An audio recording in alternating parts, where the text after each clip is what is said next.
এ হচ্ছে আমার প্রাণের বিদ্যাপীঠ। এটা হচ্ছে বাক্সমুল মাদ্রাসা, আর এটা বাক্সমুল সরকারি প্রাথমিক বিদ্যালয়। এ হচ্ছে আমার প্রাণের বিদ্যাপীঠ বাক্সমুল উচ্চ বিদ্যালয়।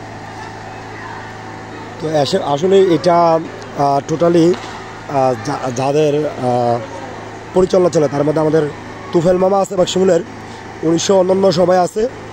তো অনেকেই বলেন যে এখানে আসার জন্য। আমি আসে দেখলাম, সবার সাথে কথা বলে দেখলাম বলছে সিনকেট করা হয়, কিচ্ছু করা হয় না। সবাই বললো আমাকে, বললো যে ভাই আমরা যথেষ্ট খাবার আছে, যে পরিমাণ খাবার আছে সেই পরিমাণ খাবার আমরা ইনশাল্লাহ খাইতে পারবো, তবে শুকনা খাবার।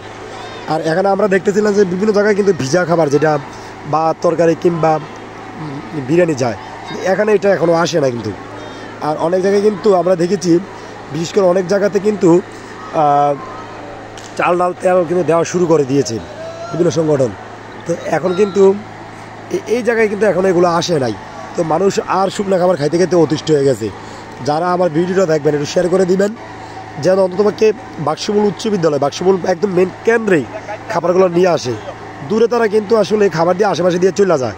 মেন কেন্দ্রে এখানে কয়েকশো ফ্যামিলি, 300 ফ্যামিলি মতন আটকে রয়েছে। তাদের জন্য কিন্তু খাবার এখনও, যে ভিজা খাবার যেটা বলি, এখনও আসে নাই। অনুরোধ থাকলো বিভিন্ন সংগঠন ভাইদের প্রতি, প্লিজ বাক্সমুল উচ্চ বিদ্যালয় এবং মাদ্রাসা কেন্দ্রে আসুন। এখানে অনেক ফ্যামিলি আছে, 2 থেকে 300 ফ্যামিলি।